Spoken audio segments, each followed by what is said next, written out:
Dialogue is not accepted. Yes. If the government, well, the so-called Republic, if they don't want to dialogue with you, what next? Yes. The way forward is that for the first time in the history of this struggle, the matter of the complaints of Southern Cameroons have entered the United Nations Club.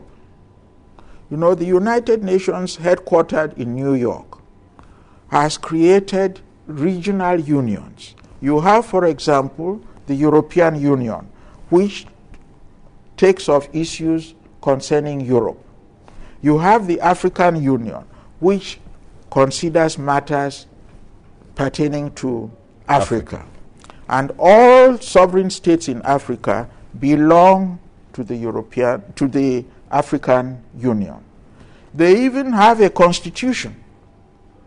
Article 4B of that constitution stipulates that because of the haphazard manner in which Africa was shared by imperial powers, each sovereign African state should respect the boundaries handed to it at independence.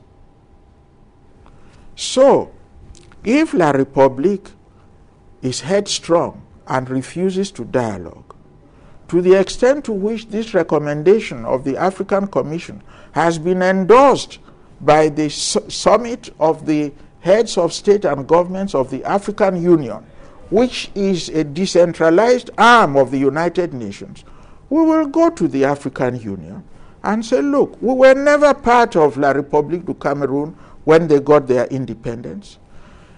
The African Commission has recommended that we dialogue with them to address constitutional issues, one of which is our status in any sort of federation that they claim to have. They are not coming. To the extent to which we were entitled in our own right to sovereign independence, we want to exercise that right, and we request you as a decentralized arm of the United Nations to take our petition to the appropriate organ, perhaps the Security Council, and say that these people want their independence and we want it. So that's your next plan of action? Yes, that is it. So I don't How much time are you giving La République? I mean, there should be a deadline. If they stay for long, they can stay for 50 years. Yes. You keep on waiting for 50 years? No. How much patience do you have? No, actually, if the parties were to take my advice, I would say the time is now. This is the time after 1 year since the decision was passed by an international tribunal and La République has not reacted. I said this is the time to apply through the African Union to table our matter before the United Nations for the sovereign independence of Southern Cameroon. All right, Mola Njoh Litumbe, we are about to come to the end of the interview, but before we go, as you know very well, the head of state Pobia is expected to visit the Northwest Regional Headquarters, Bamenda, anytime from now. The date is not yet official. Will you welcome him? Well, if he is coming to announce or to make a confession of his sins of omission, I would welcome him. If it is merely to show that he has military might and can keep Southern Cameroon under subjugation for many years to come, he will not receive my approval. He will not be welcome. Do you think that visit is going to have any impact? It may not have any physical impact because in these matters, it will require international diplomacy. I think Southern Cameroons are on the right track now that their matter has entered the UN circle.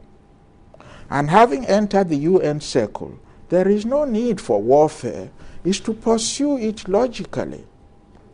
And I am confident in my own mind that the way things are going, Southern Cameroon will be free. So it's meaningless for you, the visit? Yes, I mean, I don't see what he's coming to do in Bamenda. in the face of an international tribunal which have said dialogue with Southern Cameroonians, address constitutional issues under our auspices, address them. Then if he behaves then as a gentleman, because to err is human, he could say, I'm very sorry, I misunderstood this whole thing. Now I am ready to make amends. He will be very welcome in Bamenda. But if he is visiting Bamenda in order to show the strength of his military might... I'm asking you this question because some of those who are involved in this struggle have made it clear in a communique that they don't want him to visit Bamenda. Yes, but I will not say that outright. I will say that if he is coming to try and make amends for his manifold sins of omission, then he will be welcome in Bamenda, because to err is human, to forgive divine. Mola Njoh Litumbe, I've spent a wonderful time talking with you. We've come to the end of the interview. Thank you for your time. Thank you for asking me to come. Anytime you request that I should visit you to discuss these things openly, so that Cameroonians who were not even born in 1961 can know the truth of the matter.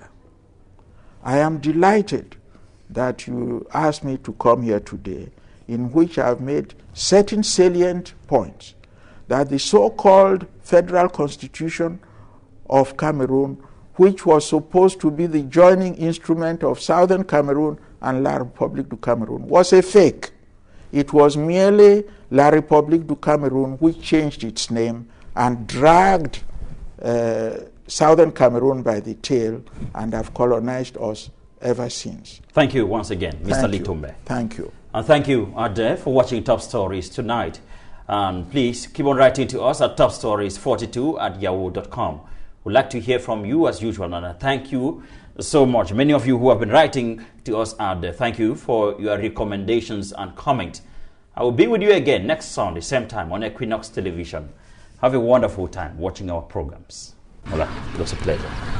Thank you very much. There was a moving ceremony at Mogadishu Airport as African Union peacekeeping forces made a